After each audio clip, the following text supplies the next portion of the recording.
Ok, tout le monde se calme. Fin du monde. Prise 1. Au début, cela ressemble à une boule de feu. Elle grossit d'une minute à l'autre. Bientôt, elle semble être plus grosse que le soleil. Les gens sont figés sur place, les yeux rivés sur le ciel.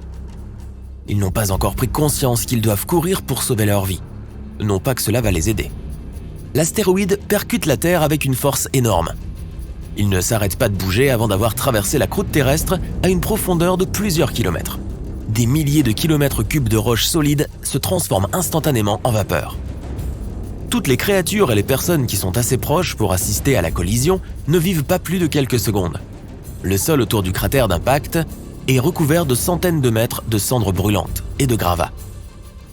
Quelques secondes à peine après la collision, l'herbe, les arbres et les buissons à des kilomètres à la ronde prennent feu. Mais ce n'est pas tout. La collision déclenche une série de catastrophes naturelles, à commencer par des tsunamis. Ce qui n'a pas brûlé dans les premières minutes est inondé. Dans certains endroits, les vagues du tsunami dépassent 305 mètres de hauteur. Des tremblements de terre commencent à secouer la planète. Moins d'une heure après que l'astéroïde s'est écrasé sur la planète, une rafale de vent fouette le monde. Sa vitesse est de plus de 1000 km/h. L'ouragan aplatit tout ce qui est encore debout et disperse des débris sur des kilomètres à la ronde. Un peu plus loin de la zone d'impact, le ciel commence à s'assombrir. C'est pourquoi les étoiles filantes semblent encore plus brillantes. Mais ce ne sont pas des étoiles, ce sont des débris qui retombent en pluie sur la planète.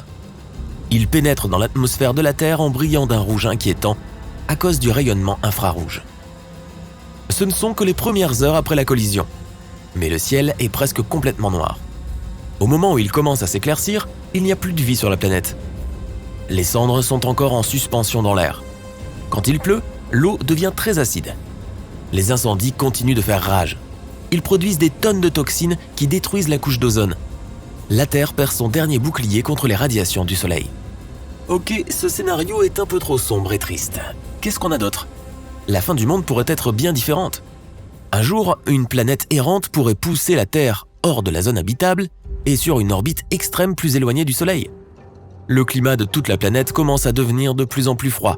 Il devient impossible de vivre près des pôles. Toute la vie se rassemble près de l'équateur. Très vite, la moitié de la planète se transforme en un désert glacé. La nourriture et d'autres ressources commencent à manquer. Il fait de plus en plus sombre. Il n'y a pas assez de lumière pour que les plantes obtiennent de l'énergie. Elles se fanent et les animaux qui s'en nourrissent ne peuvent plus s'alimenter et meurent. Plus notre planète est éloignée du Soleil, plus l'attraction gravitationnelle de l'étoile sur notre planète est faible. Au final, notre belle planète bleue s'éloigne trop de sa principale source de lumière et de chaleur. Elle se transforme en un morceau de roche sans vie recouverte d'une épaisse couche de glace.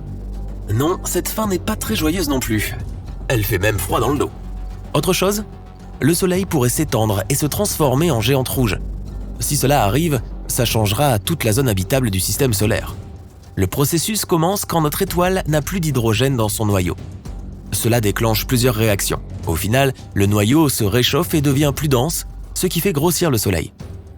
Pendant cette transformation, le Soleil avale Vénus, Mercure et la Terre. L'étoile en expansion engloutit notre planète avant même qu'elle n'atteigne l'extrémité de sa phase de géante rouge. Elle va croître encore pendant environ un demi-million d'années. Dès que la Terre est dans l'atmosphère du Soleil, son orbite change. La planète s'enfonce en spirale dans la chaleur torride de l'étoile. Mais rien ni personne n'est là pour en être témoin. Bien avant cela, le Soleil a fait évaporer tous les océans de notre planète. À la fin, la Terre fond. Ok, ça pourrait être quelque chose de très différent.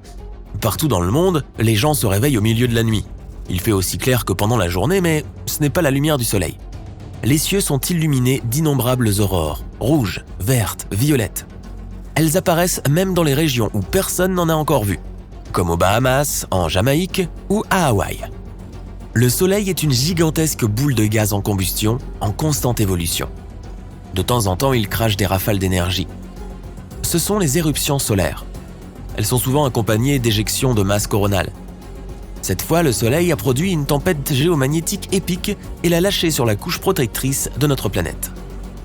Des vagues de particules chargées frappent l'atmosphère de la Terre.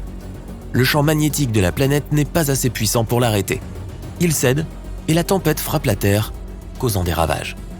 Elle commence par perturber les GPS et mettre hors service les satellites.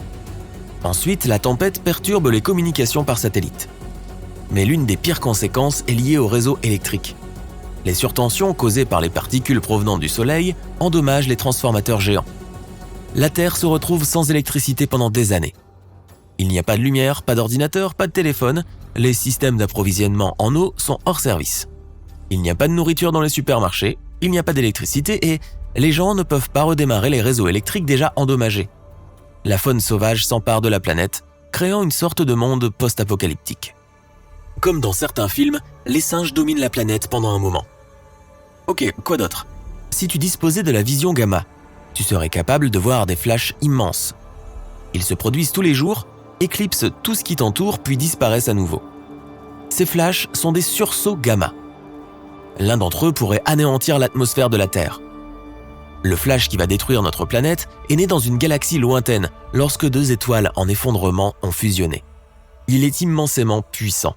Il transporte 10 quadrillions, soit 1 suivi de 16 zéros, fois plus d'énergie que notre Soleil. Lorsque l'explosion se trouve à 1000 années-lumière de la Terre, elle brille déjà autant que le Soleil. L'atmosphère de notre planète essaie de nous protéger lorsque l'explosion s'approche trop près. Mais ce bouclier ne dure pas. Le rayonnement est si puissant qu'il cuit littéralement l'atmosphère. Il crée des oxydes d'azote qui détruisent la couche d'ozone. Sans cette couche, les rayons ultraviolets provenant du Soleil frappent de plein fouet la surface de la Terre. Ils anéantissent le minuscule plancton de l'océan. Or, ce plancton produit entre 50 et 70% de tout l'oxygène de notre planète. Il disparaît donc et bientôt, il y a un grave manque d'oxygène. La vie terrestre disparaît en premier. Ensuite, les créatures commencent à disparaître des mers et des océans. Finalement, la chaleur et les rayons ultraviolets du Soleil transforment la planète en un énorme morceau de roche stérile. Bon, aucun de ces scénarios n'est vraiment réjouissant. Alors gardons la Terre comme elle est, d'accord? Ou sinon, pourquoi ne pas faire exploser Mars à la place?